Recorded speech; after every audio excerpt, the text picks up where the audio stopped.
रियासत मुखालिफ प्रोपेगंडा करने वालों की शामत आ गई। जी हाँ, बिल्कुल, कई ऐसे यूट्यूबर जो रियासत के खिलाफ प्रोपेगंडा करने में मसरूफ़ हैं, अब हुकूमत के हाथों नहीं बच पाएंगे। उनके खिलाफ क्या कार्रवाइयाँ होने वाली हैं, आमिर रज़ा से जानते हैं। जी आमिर भाई, कई ऐसे यूट्यूबर्स हैं जिनमें जो बड़े मशहूर नाम भी हैं, वो रियासत मुखालिफ प्रोपेगंडा में मसरूफ़ हैं। अब रियासत उनके खिलाफ एक्शन लेने जा रही है। रियासत उनके खिलाफ क्या एक्शन लेने जा रही है और वो कौन कौन से यूट्यूबर्स हैं जिनकी शामत आएगी? अच्छा, ये सबसे पहली बात तो यह है कि देर आए दुरुस्त आए। रियासत ने बहुत देर से फैसला किया। ये बहुत पहले करना चाहिए था, जब ये गद्दार यूट्यूबर्स पाकिस्तान के अंदर मौजूद थे और उस वक्त रियासती मुखालफ बयानिया जो था वो बना रहे थे। चाहे वो नाम लेता हूँ मैं, चाहे वो आफ्ताब इकबाल थे, चाहे इमरान रियाज थे, चाहे मोहित पीरज़ादा था, चाहे वो सदीक लल्ली, सदीक जान जिसको कहते हैं, मैं उसको लल्ली कहता हूँ। वो जो है जब पाकिस्तान मुखालफ, जब रियासत मुखालफ, जब फ़ौज मुखालफ बयानियाँ बनाते थे, तो उस वक्त जो लोग थे वो कहते थे कि जी ये शायद किसी एक सियासी जमात से तल्लक है। इनका सियासी जमात से तल्लक नहीं है, इनका पाकिस्तान मुखालफ मुल्क से तल्लक है। आप इमरान रियाज का जो पिछले दिनों एक मुझे दोस्त ने क्लिप भेजा, मेरे पास मौजूद है, अगर आप कहते हैं तो मैं आपको भेज दूँगा, उसका आप स्क्रीनशॉट सेल लगा सकते हैं, जिसमें इमरान रियाज खान ये बात कह रहा है कि पाकिस्तान को फतह हासिल नहीं हुई, भारत अंदर घुसा और भारत कामयाब रहा। और जो शहबाज शरीफ हैं वो आदी हैं, क्योंकि उनको 2024 में ये सबक पढ़ाया गया था कि आपने हर बात में मुबारकबाद देनी। ये उनके अल्फाज हैं जो मैं आपको बयान कर रहा हूँ। आफ्ताब इकबाल इसको फ्रेंडली फायर कह रहा था।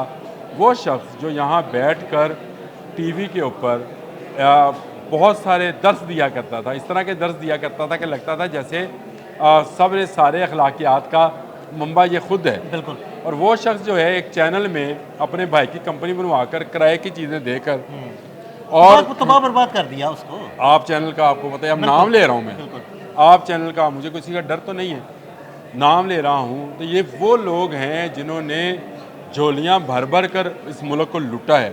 और ना सिर्फ इस मुल्क के दौलत को लूटा, बल्कि यहाँ इस मुल्क के इंटेलेक्ट का भी लूट मार की। यानी ये वो लोग हैं जिन्होंने नौजवान नस्ल के जहन में पाकिस्तान की ममलकत, इसके इदारों, सिक्योरिटी इदारों के ख़िलाफ़ जो है जहर भरा। और उस जहर का नतीजा है कि आज भी हम देख रहे हैं कि बहुत सारे लोग हैं, ये शहबाज गिल के पैदा करदा लोग थे।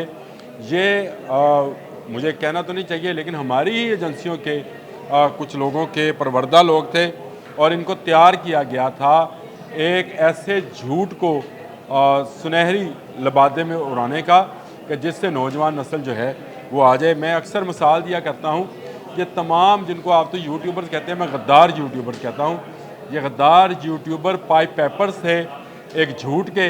ये पाइप पाइप बजाते रहे और हमारे बच्चों को लेकर पीछे चले गए। हम ये समझे कि ये आए थे चूहों को निकालने के लिए बाहर, नहीं, ये हमारे बच्चों का अगवा करने आए थे, जहनी अगवा कर चुके, यहाँ से भागकर बाहर जाकर ऐशी की ज़िंदगी बसर कर रहे हैं और वहाँ पर जाकर फिर रियासत मुखालफ, फिर पाकिस्तान मुखालफ बयानियाँ बनाने की कोशिश कर रहे हैं। फ़ैसला अब आपने जहाँ से बात शुरू की थी, मैं वैसे ही जज्बाती हो गया। पाकिस्तान का नाम आता है तो फिर बंदे के जज्बात भी बाहर आते हैं। मैं ये कहता हूँ कि पाकिस्तान ने बहुत देर से फ़ैसला किया इन यूट्यूबर्स के तमाम यूट्यूब चैनल्स पर पाबंदी लगाने का। सही। ना सिर्फ हमें इन पर पाबंदी लगानी चाहिए, बल्कि हमें यूट्यूब को रिपोर्ट भी करना चाहिए कि ये बाहर बैठकर पाकिस्तान मुखालफ बयानियाँ बना रहे हैं, गद्दारी का बयानियाँ बना रहे हैं। ये जिस जिस मुल्क में है उस मुल्क में हमारी तरफ से खतूत जाने चाहिए कि इनको देश निकाला दिया जाए, इनको रोका जाए, इनके पासपोर्ट्स, इनकी शनाख्ती कार्ड, इनकी जायदादें जब्त की जाएँ। ये कैसे हो सकता है कि आप सारी ज़िंदगी पाकिस्तान का खाते रहें और गुण आप भारत के गाएँ? ये कैसे हो सकता है कि पाकिस्तानी की फ़तह को, उस फ़तह को जिसको आज आप मेरे साथ बैठ के डिस्कस कर रहे थे, न्यूयॉर्क टाइम्स और स्वीडन का वो अखबार द न्यूज़ और बहुत सारे दूसरे जरीदे और वेबसाइट्स पाकिस्तान की फ़तह के डोंगरे बजा रहे हैं, बता रहे हैं। खुद फ्रांस तस्लीम कर लिया, फ्रांस ने भी, कि राफेल तैयारे गिरे, सब ने तस्लीम किया।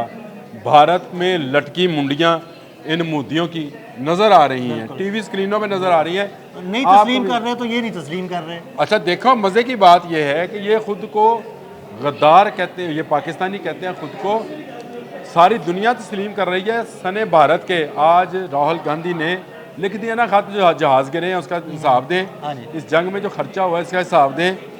ये बैठकर भारत का बयानिया बयान कर रहे हैं, इनको कौन अब तक फंडिंग कर रहा है, इनके दुबई और लंदन और अमेरिका में होने वाले जो फ्लैट्स हैं कैसे ख़रीदे गए हैं।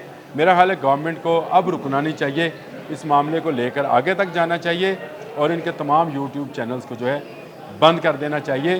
ये वतन दुश्मनी पर उतर आए हैं और अगर ये वतन दुश्मन हैं तो वतन दुश्मन की क्या सज़ा है, ये इस्लाम में भी मौजूद है, 73 के आइन में भी मौजूद है। जी बिल्कुल ठीक है, बहुत शुक्रिया आमिर भाई जी। बिल्कुल इन वतन दुश्मन यूट्यूबर्स जिन्हें आमिर भाई गद्दार यूट्यूबर्स कह रहे हैं, उनकी शामत आ गई है और इंशाल्लाह बहुत जल्द उनके यूट्यूब चैनल्स भी बंद होंगे और पाकिस्तानी हुकूमत मज़ीद भी कई किस्म के इकदाम उठाएगी।